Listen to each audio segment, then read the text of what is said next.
Welcome to Swadharma education. Welcome to SBR talks. ఈ రోజుల్లో హైదరాబాద్ లాంటి ఒక మంచి మహానగరంలో చూస్తే ఎన్నో వందల ఇన్స్టిట్యూట్స్, ముఖ్యంగా ఇంటర్మీడియట్ రంగంలో స్కూల్స్లో కూడా మనం చూడొచ్చు. అయితే ఈ సెషన్లో ముఖ్యంగా నానో జూనియర్ కాలేజ్ గురించి, వాళ్ళ యొక్క 18 సంవత్సరాల ప్రస్తావన గురించి, అండ్ అలానే వాళ్ళ యొక్క జర్నీ ఫ్రమ్ కాలేజ్ నుంచి స్కూల్కి ఎలా వచ్చింది, సో వీటన్నిటి గురించి మనము ఈ సెషన్లో డిస్కస్ చేద్దాము. సో దీని గురించి మాట్లాడడానికి నానో కాలేజ్ యొక్క director, founder Krishna Chaitanya sir గారు ఉన్నారు మనతోటి. సార్ యొక్క ప్రొఫైల్ చూసినట్టయితే ఎన్ఐటి కురుక్షేత్రలో బీటెక్ కంప్లీట్ చేసుకొని, దెన్ ఐఐఎం కోల్కతాలో అడ్వాన్స్డ్ మేనేజ్మెంట్ కోర్స్ కంప్లీట్ చేసుకొని, దాదాపు 25 years plus of experience as a senior maths faculty ఉంది. సో ఎంతోమంది స్టూడెంట్స్ని కూడా మంచి మంచి ఐఐటీలో కూడా వందలోపు ర్యాంకులు కూడా తేవడం మనం చూడొచ్చు. సో వారి మాటల్లో నానో యొక్క జర్నీ గురించి, ఈ కాలేజ్ గురించి, అండ్ అలానే నానో స్కూల్స్ గురించి మనం కంప్లీట్గా డిస్కస్ చేద్దాము. నమస్కారం సార్. సార్, ముందుగా ఇట్స్ బీన్ ఆల్మోస్ట్ 18 ఇయర్స్ అవుతుంది మీరు నానో ఎడ్యుకేషన్ స్టార్ట్ చేసి, అండ్ సక్సెస్ఫుల్గా ఎవ్రీ ఇయర్ ఎంతోమంది స్టూడెంట్స్ని ఐఐటీస్కి, ఎన్ఐటీస్కి వాళ్ళ యొక్క డ్రీమ్స్ని దగ్గర చేయడం మనం చూడొచ్చు. సో ఎలా పాసిబుల్ అవుతుంది సార్? అంటే ఇన్ని రోజులు అయినప్పటికీ కూడా ఇంతే క్వాలిటీ ఆఫ్ ఎడ్యుకేషన్ మనం ఎవ్రీ ఇయర్ క్వాలిటీగా డెలివర్ చేయడం చూడొచ్చు.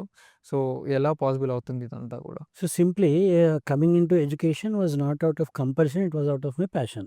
Okay. So when I chose my career, I was coming out of a premier college with a placement in hand, software job, admissions from IIT Management School of Management at Bombay, admission from University of Kentucky, admission from University of Illinois Urbana-Champaign.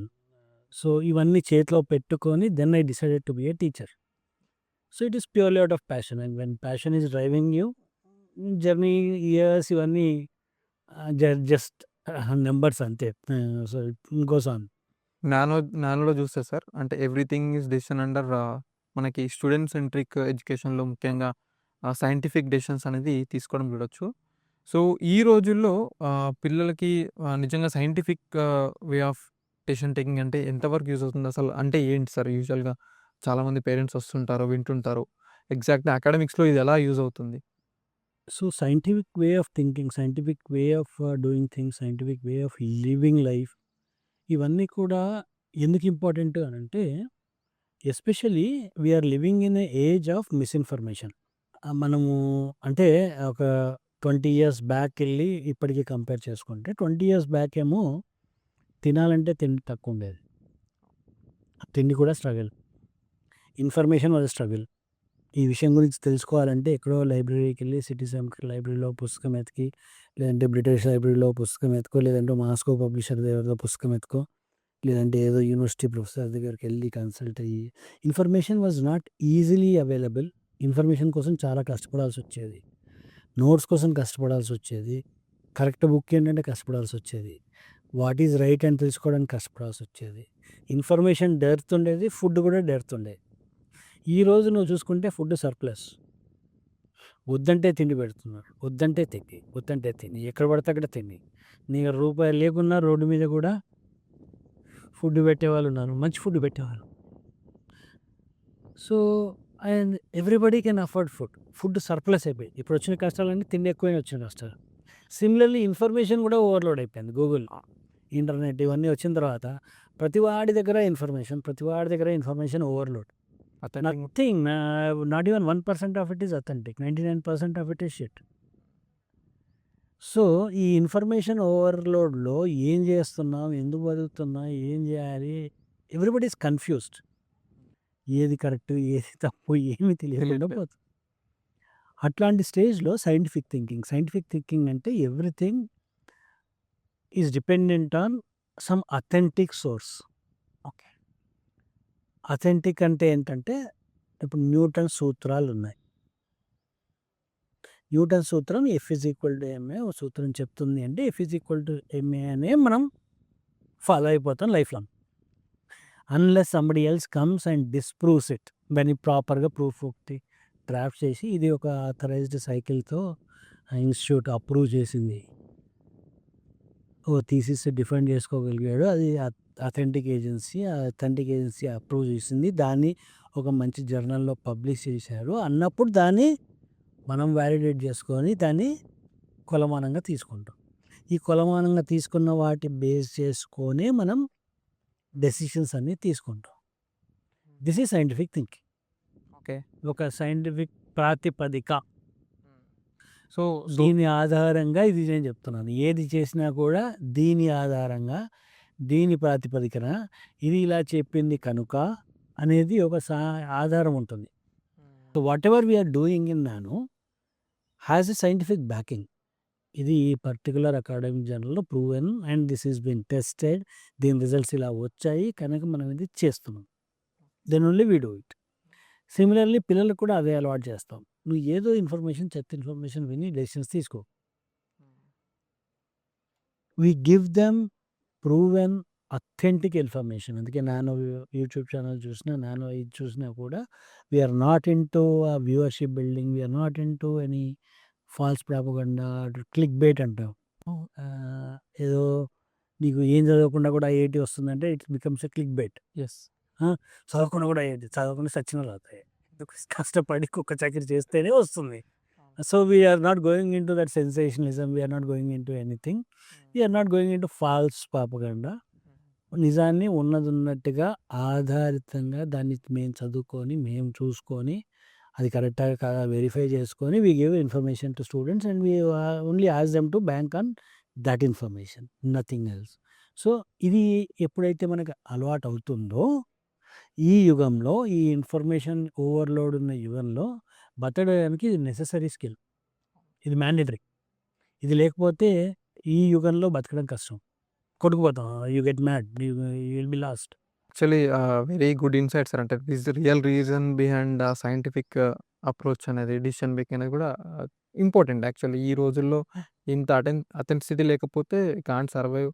False information వచ్చిందనుకోండి, అది ఇంకా that will deviate everything. So నానోలో sir one thing very clear is like when comes to academics, you have very good strong academics ఉన్నాయి. When it comes to academics ఒక topic తీసుకుంటే every 2-3 ఇయర్స్కి ఒకసారి material update చేయడం కానీ, and even on par అదే academics మనం every year deliver చేయడం కానీ, ఫ్యాకల్టీ అంతా కూడా చూడొచ్చు. సో ఇది అక్రాస్ ఆల్ ఇన్స్టిట్యూట్స్ కూడా మనం ఎడ్యుకేషన్ అంతా కూడా స్టాండర్డైజ్ చేయబడింది. సో ఇదే ఎడ్యుకేషన్ ఈ రోజుల్లో మనకి స్కూల్స్లో మిస్సింగ్ అనేది కూడా చూడొచ్చు. So that's because like maybe అక్కడ అథెంటిక్ ఇన్ఫర్మేషన్ ఇచ్చే సంస్థ లేకపోవడమా, లేకపోతే దాని ఎఫెక్ట్ ఇంటర్లో కూడా మనం చూడొచ్చు. సో ముఖ్యంగా స్కూల్ పిల్లలు అంటే ఇప్పుడు ఆల్రెడీ 10th ఎగ్జామ్స్ కంప్లీట్ చేసుకున్నారు కాబట్టి, సో వీళ్ళకి before coming to inter any points like basics సంబంధించిన కానీ, how they should prepare well. అంటే it's a very spoon feeding environment నుంచి ఇలా వస్తున్నారు. సో ఎలా ప్రిపేర్ అవ్వాలి అంటే మనం ఇంటర్మీడియట్ ఎంత ఇంపార్టెంట్, సో దాని నుంచి మళ్ళీ will go back to school. Exactly. So school అనేది ఎందుకు ఇంపార్టెంట్ అవుతుంది అని అంటే, the richest years of anybody's life in terms of learning are during schooling. So learning curve ఎట్లా ఉంటుందంటే, first 4 years you are born with infinite potential. 4 ఏళ్లలో పిల్లోని నువ్వు తీసుకెళ్ళి కొరియా మాట్లాడుతున్న ఊర్లో పడేసి 4 రోజుల తర్వాత తీసుకొని వస్తే వాడు కొరియన్ మాట్లాడేస్తాడు. అవును. నా వయసులో నేను 4 ఏళ్ళు ఉన్నా కూడా నేర్చుకోలేదు. వాడు 4 రోజులు నేర్చుకుంటాడు. సో అది లెర్నింగ్ పీకుల్లో ఉన్న ఏజ్. ఆ టైంలో మనం ఎంత బ్యూటిఫుల్గా అంటే అంత బ్యూటిఫుల్గా వాళ్ళని ట్రైన్ అప్ చేయవచ్చు. ఇది స్లోగా మెదడు లెర్నింగ్ అబిలిటీస్ మొద్దుబారుతూ ఉంటాయి. సో జూనియర్ కాలేజ్కి వచ్చేసరికి almost the child is already made. ఇంకా కొంచెం పర్సంటేజే మా కాంట్రిబ్యూషన్ ఉంటుంది. ఒక 10-20% we can change, not 100%. 80% is already done. ఆ 20% మేము ఫైన్ ట్యూనింగ్ చేయగలం.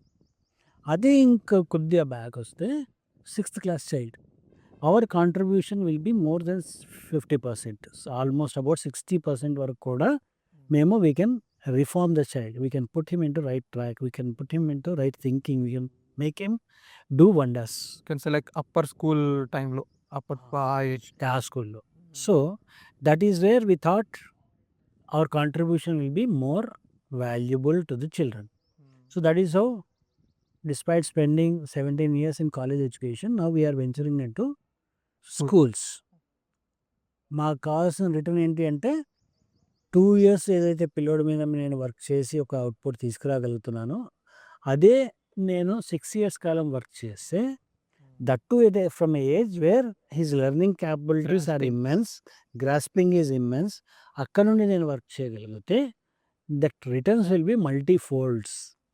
That in a scientific way. That too in a scientific way. So so that is the reason we started schools. So it's been అంటే ఇప్పుడు నల్లగండ్లో school చూస్తే అంటే అక్కడ from 6 నుంచి కూడా ఆ real like analytical thinking improve చేసేలాగా. ఎగ్జాక్ట్‌లీ. సో స్కూల్‌కి కావాల్సిన కాంపోనెంట్స్ ఏంటి అంటే, స్కూల్ అనేది 4 ఫౌండేషన్ పిల్లర్స్ మీద డిపెండ్ అయి ఉండాలి. One is academics, second is your value system. ఒక టాప్ నాచ్ లీడర్‌ని కనుక తీసుకుంటే, వాడు ఎలా ఆలోచిస్తున్నాడు అని ఆలోచిస్తే మనము, the thoughts are not coming from his learnings from text book.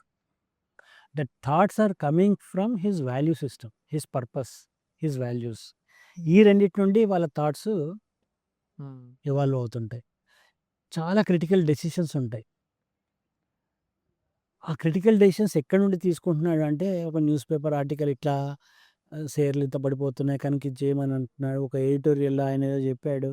ఈ పుస్తకంలో ఎకనామిక్ థియరీ ఇలా చెప్తుంది, ఫైనాన్షియల్ థియరీ ఇది చెప్తుంది. ఇవన్నీ చూసి వాడు డెసిషన్ తీసుకోడు. వాడి మనసు ఏం చెప్తుంది, వాడి వాల్యూ సిస్టమ్ ఏం చెప్తుంది అనే దాన్ని బట్టి డెసిషన్ తీసుకుంటాడు. And these are the people who become top leaders, successful entrepreneurs, successful businessmen. ఈ పుస్తకాలు చూసి చెప్పే వాళ్ళందరూ మంచి మేనేజర్లు అవుతారు. మంచి మేనేజర్లు అవుతారు, మంచి ఎంప్లాయీస్ అవుతారు, మంచి ఇది చేస్తారు, కానీ they can never become top leaders. ఆ టాప్ లీడర్‌కి వాల్యూ సిస్టమ్ అనేది చాలా స్ట్రాంగ్‌గా ఉండాలి. అండ్ ఆ వాల్యూ సిస్టమ్ అనేది పుస్తకాల్లో చూసి వచ్చేది కాదు. నీ కల్చర్‌లో నువ్వు ఇంబైబ్ చేసుకొని ఉండాలి. So that is where rudimentary స్టేజ్‌లో, స్కూల్ స్టేజ్‌లో వాల్యూ సిస్టమ్‌కి చాలా చాలా ఇంపార్టెన్స్ ఉంటుంది. సో వాల్యూ సిస్టమ్స్ మీద వర్క్ చేయాలి. Academics are important, but more important than that is your value value system. System and then physics nowadays, which is missing. which unfortunately is missing in some areas. Yes, is missing అనొచ్చు. So మా దగ్గర school పిల్లోడికి ఖచ్చితంగా వాడు గంట physical activity spend చేస్తా అంటేనే మా స్కూల్లో జాయిన్ చేయనిస్తాం, లేదంటే వద్దు. We don't want a student who cannot spend 1 hour in physical activity to be called himself as a nano student. అంటే ఆ 1 అవర్ స్పెండ్ చేస్తేనే మిగతా అవర్స్ ఫోకస్‌గా ఉంటారు. అలానే ఉంటారు. I think. Exactly. Yeah! And at least ఇప్పుడు you have to be presentable. ఈ రోజు ఉన్న జనరేషన్‌కి you have to be presentable. నీ ఫిజిక్ బాగుండాలి. దాంట్లో there is no second thought. I'm not body shaming people who are obese or anything. Okay, ఆ generation అయిపోయింది. But now when you are making yourself ready, when you are growing, you should I at being physically fit. You have to be presentable. నీ confidence కావాలి. ఇవన్నీ గ్రౌండ్‌లో వస్తాయి. గ్రౌండ్‌లో వస్తాయి. డబ్బులు సంపాదిస్తాను, ఏం చేస్తాను? ఒక వరల్డ్ టూర్ వెళ్ళాలి. If I'm not physically fit, Alps ఎట్లా ఎక్కుతాను? స్విట్జర్లాండ్ ఎట్లా పోతాను? ఆ మంచు కొండల్లో ఎట్లా తిరుగుతాను? You can't enjoy, you can't live in that moment. మూమెంట్‌లో లివ్ చేయలేము. స్కూబా డైవింగ్ చేద్దామంటే నాకు భయమై పక్కన కూర్చుంటే, పూల్‌లో కూడా నేను జీవితంలో దిగలేదు. అండమాన్‌కి పోతాను, ట్రిప్ చేస్తాను, మాల్దీవ్స్ పోతాను, లక్ష పెట్టి హోటల్‌లో కూర్చుంటాను. దాని తర్వాత స్కూబా డైవింగ్ చేయాలంటే కాళ్ళు నొప్పుతుంటాయి. సముద్రం దగ్గర పోయి ఏం చేస్తాను? బీచ్ హాలిడేలో ఏం చేస్తావు? రిసార్ట్‌లో ఏం చేస్తావు? ఇంకొన్ని రోజులకైతే ఈ ఐస్ కూడా ఇష్యూ వచ్చేసి చూడలేరు కూడా కావచ్చు వాళ్ళు. కనీసం బ్యూటీ కూడా చూడలేవు. చూడలేడు. అద్దాలు పెట్టుకుంటే కానీ కనపడదు. కనబడదు. ఆ మాత్రం దానికి ఇంట్లో టీవీలో ఎల్ఈడీలో పెట్టుకొని చూడు. So in order to enjoy life you need to have a physical body, wonderful body. అది పిల్లలకి కంపల్సరీ. సో దాన్ని చాలా ఇంపార్టెంట్ ఎలిమెంట్ అంట. సో నీకు value system, morals, physical fitness, academics, ఇవన్నీ 4 ఈ పిల్లర్స్. ఈ 3 of the 4 pillars. 3 of the 4 pillars. These are very strong pillars. So అవి క్లియర్‌గా we can see in Nano curriculum 100% ప్రతి చోట కూడా we'll install it and we'll ensure that students are following it. Okay sir. Thank you sir. Thanks for the information. So, ఇవి ఓవరాల్‌గా 18 years యొక్క nano యొక్క journey, వాళ్ళ సక్సెస్ వెనకాల ఉన్న reasons you can say that way. And the scientific education వాళ్ళు follow అయ్యే విధానాలు అండ్ అవన్నీ గూడా మనం ఈ సంవత్సరం నుంచి స్కూల్‌లో గూడా రావడం జూడొచ్చు. సో, విజిట్ చేయండి అండ్ మీ యొక్క ప్రాసెస్‌లో ఇది గూడా కన్సిడర్ చేయండి. So, and finally thanks for watching.